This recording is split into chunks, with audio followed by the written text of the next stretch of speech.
Alam mo yung parati nilang default answer na dahil sa Duterte, sus Ginoo, ay nakatatlong taon na ho ang Marcos. Bakit ba parati ang bine-blame Duterte? Wag ho tayong tumingin sa noon.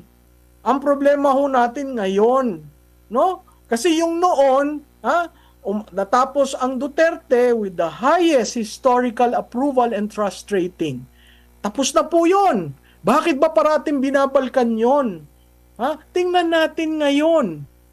Kasi ang problema natin yung ngayon, hindi yung noon. Opo, sa survey So nyo po, bakit mo ma'am. ginaganon? Kasi politika.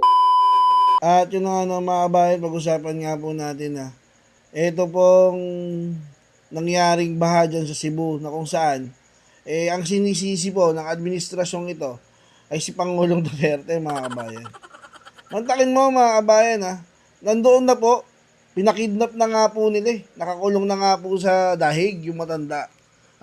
At hinahantay na nga lang pong kung makakalaya ba o mamamatay. Matanda na po Tapos, mga kabayan, every time na magkakaroon ng gulo sa ating bansa, halimbawa yung pagbabaha, ang sinisisi, si Pangulong Duterte. Saan ka ba nakakita ng ganyang administrasyon, mga kabayan? Saan ka ba nakakita ng ganyang dahilan? Di ba? Kulang na lang, mga kabayan. Pati yung pag-utot, sisi nila kay Pangulong Duterte.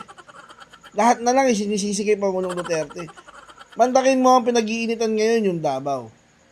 Bumaha sa Cebu, nung bumaha dito sa Metro Manila, bumaha sa Bulacan. Ang iniimbestigahan yung Davao, mga kabayan. Diba? Talaga pong ginigipit yung mga Duterte dahil naghahantay na po sila o nagpaplano na po sila para sa darating na eleksyon. Di po ba, may nagsabi na nga po na isang political analyst, pag hindi po magsasama-sama yung mga dilawan, pinklawan, mga NPA, at yung mga tansong loyalista, hindi po nila matatalo si Sara Duterte sa darating na eleksyon sa 2028. Kaya ngayon pa lang, mga kabayan, nag-uumpisa na sila. Sipin mo, i-discredit mo. I-discredit po nila itong si Pangulong Duterte sa ngalan na madumihan po yung pangalan ng mga Duterte na tatakbo sa 2028. Diba, saan ka ba nakakita ng ganyan? 3 taon na pong namumuno bilang presidente, ito pong si Junior. Diba, pinagmamayabang pa nga po niya sa SONA niya na meron po siya 5,500 na flood control na nagawa. Tapos, kinaumagahan, bumagyo, diba? Ano pong sabi? Namangga daw ng barko yung mga flood control, kaya nagkabaha. Ngayon, mga kabayan, yung katalagahan na po yung gumagawa ng paraan para i-booking itong mga to. Kung hindi pa po malalaman na yung mga flood control naging alaala na lang sa isipan ng taong bayan, hindi pa po natin malalaman na ninanakawan na po tayo. Kung papapansin po ninyo, ito po sila Bryce Hernandez, sila Alcantara, yumaman po yan between 2022 hanggang 2024. Tapos isisisi nyo lahat kay Pangulong Duterte. Sabihin natin merong mga magnanakaw sa panahon ni Pangulong Duterte. Pero hindi po kasing garapal ng mga nakawan ngayong administrasyon ni Bongbong Marcos.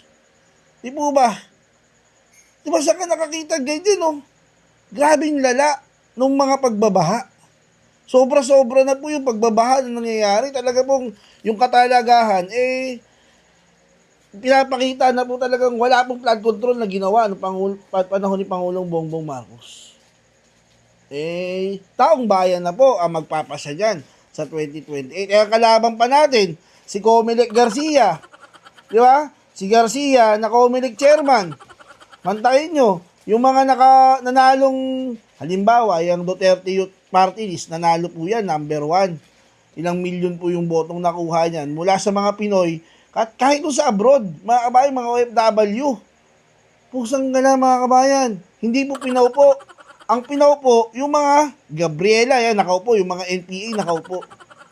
Sa District 1, sa District 3 na lang po ng Maynila, Di ba? Ang nanalo po dyan, yung nagngangalang Chua.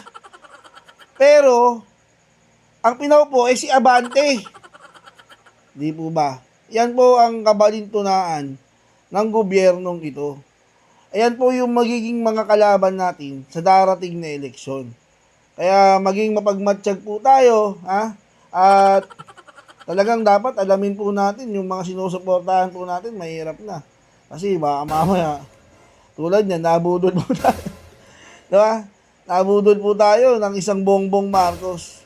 At marami na nga rin po ang humihingi ng pasensya. Kahit kami po, humihingi rin ng sorry sa inyo dahil naging isa rin kami. O isa rin ako sa mga bumoto dyan kay Bongbong. Kaya nagkaroon tayo ng bangag na presidente.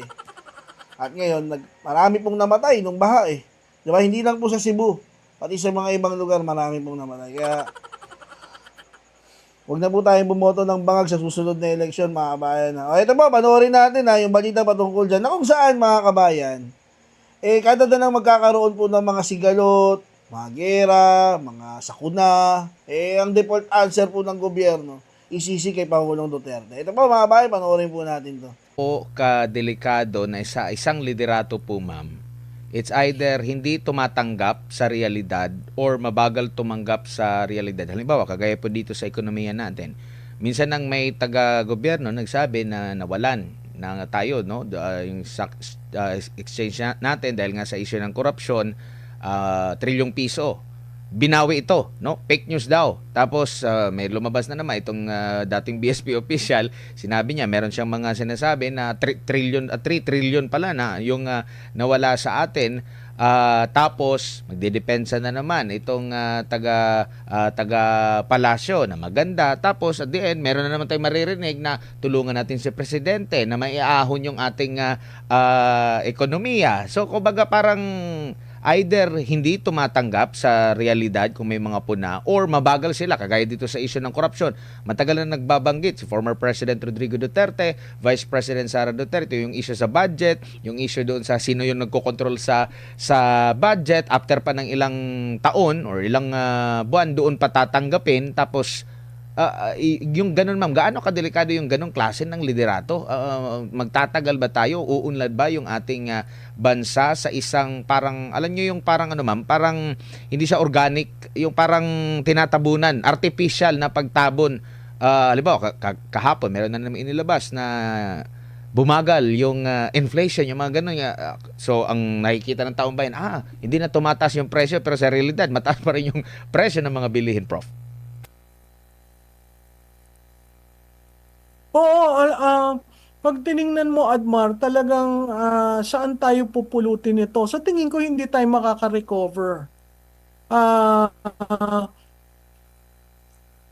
kasi ang nawala yung tiwala eh. Tiwala ng mamumuhunan na tagalabas, tiwala ng mga negosyante dito. Nakita mo, hindi nag-expand ang business. Wala kang nakikitang, at pag hindi yan nag-expand, may impact yan sa trabaho.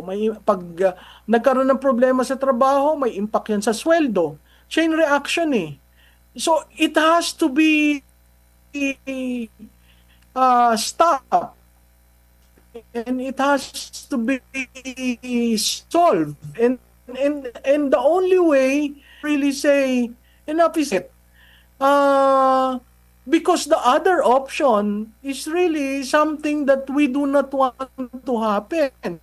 Kasi if that happens at hindi maganda ang landing, kawawa ang bansa.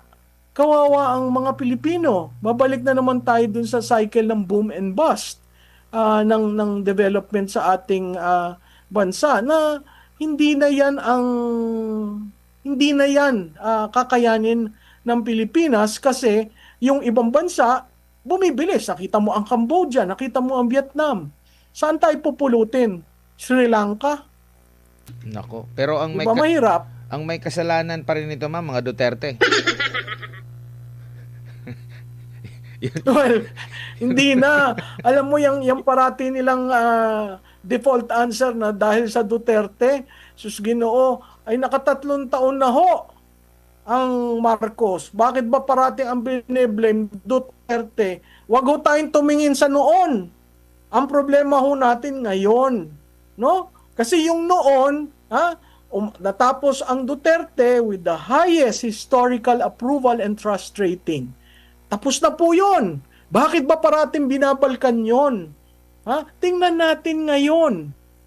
Kasi ang problema natin yung ngayon, hindi yung noon. Opo, sa survey nyo po, bakit ma'am. mo ginaganon? Kasi politika. Sa survey nyo, SW's Pulse Asia, halos magkakapareho. Dismayado. Mas mataas pa rin si VP Sara Duterte. So, kumbaga, parang actually, last administration, lahat ng mga pumupuna, kumbaga, yung mga, alam niyo na, yung klase ng mga pagpuna, pagbanat sa kanya, tungkol dun sa EJK, parang na-immune na yung mga tao, hindi naniniwala kasi mas more sila dun sa serbisyo na nararamdaman nila, nakita nila mga proyekto na yung sinabi, tsaka yung sinabi ng Pangulo, gagawin ko ito, nagawa niya, mataas yung grado.